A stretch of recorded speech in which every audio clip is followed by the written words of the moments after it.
महाराष्ट्र, विदर्भ आणि मराठवाड्यामध्ये गारपिटीची शक्यता। हवामान खात्याकडून ऑरेंज आणि येलो अलर्ट। अहिल्यानगर, सातारा, पुणे, छत्रपती संभाजीनगर, जळगावमध्ये गारपिटीचा इशारा। वर्ध्यामध्ये वादळी वाऱ्यासह अवकाळी पावसाची हजेरी। पवनार शिवारामध्ये केळी आणि पपईच्या बागांचं मोठं नुकसान। केळीच्या झाडाची पानं चिरल्या गेल्यानं केळीच्या उत्पादनाला मोठा फटका बसण्याची शक्यता। अकोल्यातील बाळापूर तालुक्यामधील वाडेगाव परिसरामध्ये वादळी वाऱ्यासह मुसळधार पाऊस। अवकाळी पावसामुळे केळी पिकांचं मोठं नुकसान। साताऱ्याच्या माणमधील म्हसवड परिसरामध्ये वादळी वाऱ्याचा ज्वारीला मोठा फटका। वादळी वाऱ्यामुळे उभी ज्वारी आडवी पडली। आंबा, डाळिंब पिकांचं देखील मोठं नुकसान। साताऱ्याच्या कराड, पाटण तालुक्यामध्ये झालेल्या पावसामुळे वीटभट्टी व्यावसायिकांचं मोठं नुकसान। पंचनामे करून नुकसान भरपाई देण्याची व्यावसायिकांची मागणी। गोंदियाच्या गोरेगावमधील पाणी वाटपाच्या रोटेशन पद्धतीमध्ये बदल। शेतकरी रब्बी हंगामापासून वंचित। धान पिकं वगळण्याच्या मार्गावर, तर 100 एकर पीक संकटात। नागपूरसह परिसरामधील ढगाळ हवामान। 24 तासामध्ये 5.5 अंश सेल्सिअस तापमानामध्ये घट। काही भागामध्ये अवकाळी पावसाची देखील हजेरी। उन्हापासून काहीसा दिलासा। गोंदिया जिल्ह्यामध्ये 2 दिवसांपासून ढगाळ वातावरण। वारं वाहत असल्यानं तापमानात अजून घट होण्याची शक्यता। रत्नागिरी जिल्ह्यामध्ये अनेक ठिकाणी तुरळक पावसाच्या सरी। आजही रत्नागिरी आणि सिंधुदुर्ग जिल्ह्याला पावसाचा येलो अलर्ट। किनारपट्टी भागामध्ये हवेतील आर्द्रता वाढली।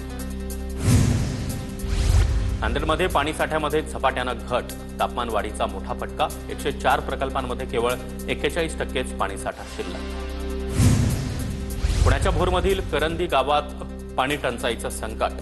गावकऱ्यांना 10 दिवसाआड पाणी पुरवठा। टँकर मंजूर न झाल्यानं नागरिकांवर खासगी टँकर घेण्याची वेळ। अहमदपूर तालुक्याला पाणी देण्यास लोहामधील शेतकऱ्यांचा विरोध। या विरोधात लोहा ग्रामस्थांचं तहसील कार्यालयासमोर आंदोलन। या निर्णयामुळे लोहा तालुक्यातील शेतकऱ्यांना पाणी मिळणार नाही अशी भीती। गोंदिया जिल्ह्यामध्ये शेतकऱ्यांनी 205 कोटींचं पीक कर्ज भरलं। खरीप हंगामामध्ये 240 कोटींचं पीक कर्जाचं शेतकऱ्यांना वाटप। कांदा दर घसरण प्रश्नी महाराष्ट्र राज्य कांदा उत्पादक संघटना आक्रमक। जास्तीत जास्त कांदा निर्यातीसाठी सबसिडीची मागणी। सबसिडीवर न दिल्यास केंद्र आणि राज्य सरकारच्या विरोधात तीव्र आंदोलनाचा इशारा। जळगाव जिल्ह्यातील शेतकऱ्यांना पीक विमा योजनेचा फटका बसण्याची शक्यता। शेतकऱ्यांच्या शेतामध्ये जाऊन पडताळणी होणार। कृषी विभागाकडून विमा कंपनीला 5 एप्रिलपर्यंतचा अल्टिमेटम। अहिल्यानगर जिल्हा मध्यवर्ती सहकारी बँकेकडून पीक कर्ज मर्यादेमध्ये एकरी 10,000 वाढ। ज्वारी, बाजरी पिकांसाठी आता एकरी 40,000 रुपये कर्ज मिळणार। बँकेचे अध्यक्ष आमदार शिवाजी कर्डेले यांची माहिती। धुळ्यामधील शिरपूर तालुक्यातील नुकसानग्रस्त शेतकऱ्यांना गारपीट आणि अवकाळी पावसामुळे झालेल्या नुकसानीची भरपाई। 1216 शेतकऱ्यांना सरकारकडून 1,62,55,000ची मदत जाहीर। खानदेशातून आखाती देशांमध्ये केळी निर्यातीमध्ये वाढ। दररोज 14 ते 16 कंटेनर केळी परदेशामध्ये रवाना। निर्यातीच्या केळीला 1900 ते 2100 रुपये प्रति क्विंटलचा दर। नंदुरबारच्या नवापूर कृषी उत्पन्न बाजार समितीमध्ये कांदा विक्रीसाठी बाजारपेठ सुरू। बाजारपेठ सुरू झाल्यानं शेतकऱ्यांचा वेळ आणि खर्च देखील वाचणार। कोकणामधील ढगाळ वातावरणामुळे हापूस आंबा तयार व्हायला 15 दिवस लागणार। त्यामुळे आंबा खाण्यासाठी अजून प्रतीक्षा करावी लागणार। गोदावरी प्रदूषण आणि साधुग्रामवरील अतिक्रमणाच्या मुद्द्यावरून नाशिकच्या हिंदू संघटना आक्रमक। गोदावरी स्वच्छतेसाठी उपाययोजना करा, अन्यथा आंदोलन करू, हिंदू संघटनांचा इशारा। शिवरायांनी स्वराज्याची शपथ घेतलेल्या रायरेश्वर किल्ल्यावरील शिवमंदिराचा कलशारोहण सोहळा संपन्न। संभाजी भिडे आणि नीलकंठ स्वामी यांच्या हस्ते हा सोहळा संपन्न झाला। पुणे जिल्ह्यातल्या इंदापूरच्या व्याहाळीमध्ये पार पडली जिल्हाध्यक्ष केसरी बैलगाडा शर्यत। सुंदर आणि प्रधानच्या जोडीनं पहिल्या क्रमांकाचं पारितोषिक पटकावलं। प्रदीपदादा गारटकर मित्रपरिवाराकडून या स्पर्धेचं आयोजन। रामनवमी निमित्त मुंबईहून शिर्डीकडे निघालेल्या पायी पालखीचं साईबाबा संस्थानकडून स्वागत। पहिल्यांदाच असं स्वागत होत असल्यानं भाविकांकडून कौतुक। चंद्रपुरातील महाकाली देवी मंदिरामध्ये चैत्र नवरात्रोत्सवाचा जागर। जिल्हा प्रशासन आणि मंदिर ट्रस्टकडून जयतयारी। दर्शनासाठी लाखो भाविकांची गर्दी। नागपूर शहरामध्ये अनुयायींकडून शांती मार्च। बुद्धगया इथल्या महाबोधी बुद्ध विहार मुक्त करण्याची मागणी। साताऱ्यामध्ये ब्राह्मण संघटनांकडून प्रांत अधिकाऱ्यांना निवेदन. चित्रपटातील ब्राह्मण समाजाच्या भावना दुखावणारी आक्षेपार्ह दृश्य वगळण्याची मागणी. रत्नागिरी जिल्ह्यातील शिवसेनेची कार्यकारिणी बरखास्त. ऑपरेशन टायगरनंतर पक्षामध्ये आलेल्यांना संधी मिळणार. येत्या 10 ते 15 दिवसांमध्ये नवीन जिल्हा कार्यकारिणी जाहीर होणार. नांदेड जिल्ह्यातील 1365 ग्रामपंचायत सदस्यांचं सदस्यत्व रद्द. जात प्रमाणपत्र सादर न केल्यानं जिल्हाधिकाऱ्यांचे आदेश. वर्धा जिल्हा वार्षिक योजनेचा 100% निधी खर्च. यंत्रणांकडून विहित वेळेमध्ये योग्य नियोजन करत निधी खर्च.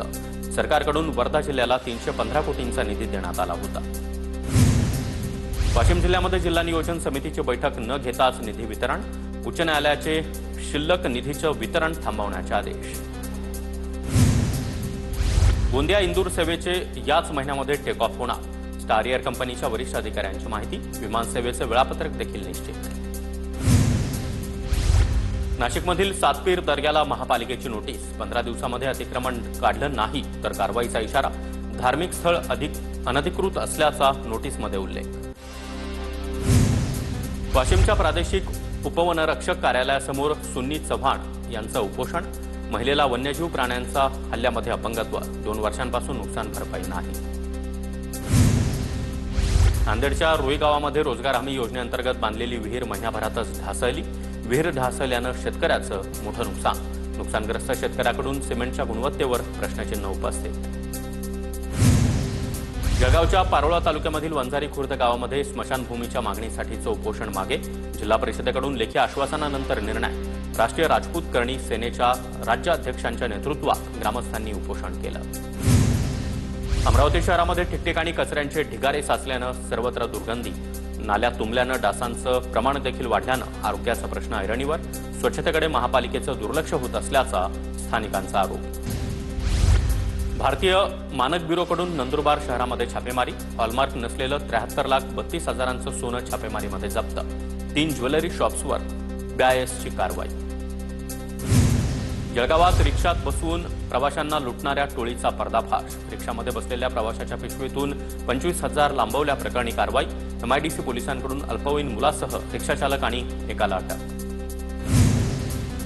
नंदुरबार जिल्ह्यामध्ये नवीन विद्युतीकरणाच्या कामामध्ये भ्रष्टाचार. सातपुडा संघर्ष समितीचा आरोप. आदिवासी विकास विभागाकडून विद्युतीकरणाच्या कामासाठी 27 कोटींचा निधी. अमरावतीमध्ये फोटो व्हायरल करण्याची धमकी देत तरुणीवर लैंगिक अत्याचार. 2023 मध्ये लैंगिक अत्याचाराची घटना. गाडगेनगर पोलिसात गुन्हा दाखल. साताऱ्यातील तापोळा बामणवली भागामध्ये वटवाघुळांचं प्रमाण वाढल्यानं नागरिकांचं आरोग्य धोक्यात. प्रशासनानं बंदोबस्त करण्याची मागणी. चंद्रपुरात भरकटलेल्या बछड्याची आणि वाघिणीची भेट घालवून देण्यात वनविभागाला यश.